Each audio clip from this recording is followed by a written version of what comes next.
Terima kasih Bapa buat pagi hari ini. Engkau yang membangunkan kami dengan tubuh yang sehat, tidak kurang suatu apapun.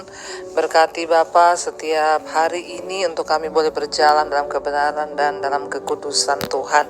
Terima kasih Tuhan Yesus, Engkaulah sumber kekuatan di hidup kami. Urapi setiap kami, urapi hamba-Mu yang tidak ada apa-apanya. Kami buka hati kami bagi firman Tuhan. Dalam nama Yesus, haleluya. Amin, amin, amin. Iya, selamat pagi saudara, kita berjumpa kembali. Dan firman Tuhan pagi hari ini terambil dari Matius pasal yang kelima. Injil Matius pasal yang kelima ayat yang ke-13 mulai. Judul perikopnya adalah garam dunia dan terang dunia. Injil Matius 5 ayat yang ke-13 mulai. Kamu adalah garam dunia. Jika garam itu menjadi tawar, dengan apakah ia diasinkan? Tidak ada lagi gunanya selain dibuang dan diinjak orang. Ayat 14, kamu adalah terang dunia, kota yang terletak di atas gunung, ya tidak mungkin tersembunyi. Lagi pula orang tidak menyalakan pelita lalu meletakkannya di bawah gantang, melainkan di atas kaki dian sehingga menerangi semua orang di dalam rumah itu. Ayat yang ke-16, demikianlah hendaknya terangmu bercahaya di depan orang, supaya mereka melihat perbuatanmu yang baik dan memuliakan Bapamu yang di sorga. Saudara, firman ini berkata, ya kamu adalah garam dunia. Jika garam itu menjadi tawar, dengan apakah ia diasinkan? Tidak ada lagi gunanya selain dibuang dan diinjak orang. Ya, garam itu adalah salah satu bumbu yang sering, bukan bumbu ya, ya termasuk bumbu ya untuk masakan kita. Bayangkan saudara pakai bumbu apa yang sudah enak, yang bumbu yang mahal sekalipun, dalam jumlah yang banyak sekalipun, kalau makanan itu tanpa garam, tanpa rasa asin, itu tidak enak saudara. Ya, demikian juga dengan hidup kita ini sebagai orang percaya. Mau kita ngomong kita Kristen, mau kita pendeta sekalipun, mau kita aktivis di gereja sekalipun, kalau hidup kita ini tidak bisa bermanfaat dan dirasakan oleh orang lain, maka juga percuma. Ya, itu tidak akan berdampak. Garam itu berbicara tentang dampak saudara. Ya, bayangkan makanan tanpa garam itu, ya aduh rasanya seperti apa. Dan dikatakan di sini, kamu adalah terang garam dunia. Jika garam itu menjadi tawar, dengan apakah ia diasinkan? Ya, namanya juga garam, sumber yang asin. Kalau garam itu sudah tawar, ya dengan apa lagi dia diasinkan? Ya pasti tidak bisa saudara. Apalagi yang bisa mengasinkan garam? Tidak ada lagi gunanya selain dibuang dan diinjak orang. Ini ayat sebenarnya keras saudara. Kalau hidup kita sebagai orang Kristen tidak berdampak, maka hidup ini tidak ada guna selain dibuang dan diinjak orang. Maka saya selalu berkata, saudara, mari kita ini berdampak ya, supaya itu menjadi sebuah alasan Tuhan itu mempertahankan kita ya di bumi ini, karena kita ini masih bisa berdampak. Ya, jika satu bumbu itu tidak ada rasanya, maka tidak ada guna tuh bumbu itu. Ya, garam yang saudara coba bayangkan, kita beli garam terus orangnya bilang, "Bu, ini garam, tapi garamnya nggak asin loh." Lah buat apa saya mau beli garam kalau garamnya nggak asin? Ya, nggak ada guna. Ya, orang Kristen tidak akan berguna apa-apa, tidak akan berdampak apa-apa kalau kita ini tidak, hidupnya tidak mempengaruhi ya orang-orang di sekeliling kita. Biarlah lewat hidup kita ya, orang itu melihat ada Yesus saudara, lewat perilaku kita ya, lewat dimanapun kita berada, di kantor, di rumah, biar orang melihat Yesus dalam diri kita. Orang melihat, wah dia benar-benar pelaku firman Tuhan, wah dia benar-benar orang yang berdampak ya, sebagai anak, sebagai orang tua, sebagai suami, ya apakah hidup kita sudah berdampak? Coba kita bertanya pada diri kita, apakah kita ini sebagai garam yang sudah tidak asin? Ya kalau garam itu nggak asin ya dibuang aja. Sebagai suami, kalau engkau sudah tidak berdampak di rumah, justru engkau berdampaknya buruk, engkau datang marah-marah, anakmu nggak sejahtera, istrimu nggak sejahtera, ya buat apa lagi engkau menjadi suami di tengah rumah tangga? Sebagai istri, kalau kita juga sudah tidak berdampak dalam rumah, tidak dirasakan, istri itu penolong yang menyediakan makanan, istri itu orang yang memperhatikan rumah. Amsal 13 berkata, ya kalau engkau sudah tidak berdampak seperti itu, ya buat apa lagi engkau hidup sebagai istri? Sebagai anak-anak ya, kita juga harus menjadi dampak bagi orang tua kita, supaya orang tua juga melihat ya di rumah, ya berdampaklah. Caranya bagaimana? Ya coba tolong bisa mengurusi dirimu sendiri sebagai anak ya. Contoh bersihin kamar, habis makan cuci piring sendiri. Kita harus melatih hal-hal yang seperti itu supaya hidup kita ini berdampak. Supaya kita di rumah, orang tua tuh seneng kalau punya anak yang rajin, anak yang manis, dengar-dengaran. Ya, bahkan anak-anak juga senang punya ibu yang rajin, ibu yang berdampak.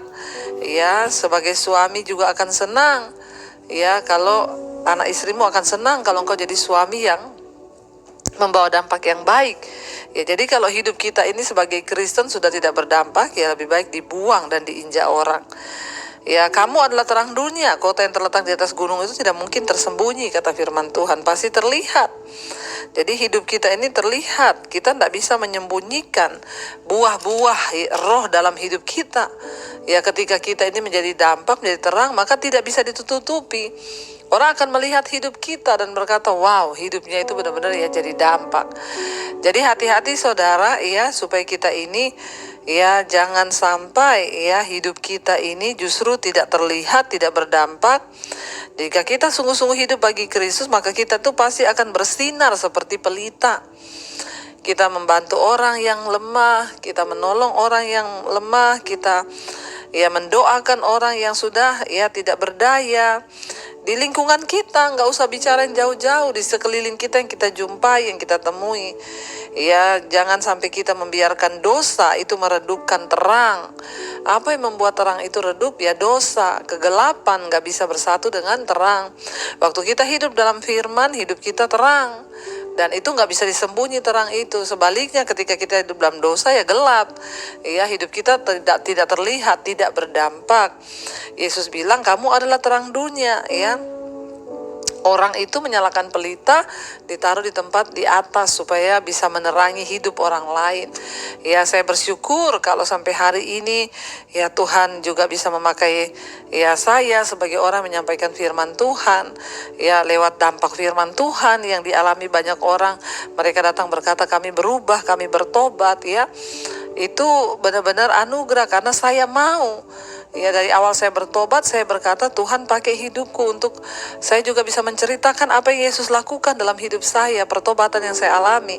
Ya, saya juga berdoa bagi setiap saudara agar hidup saudara juga menjadi dampak. Awalnya bagaimana saudara? Berdoa, bilang Tuhan aku mau menjadi dampak.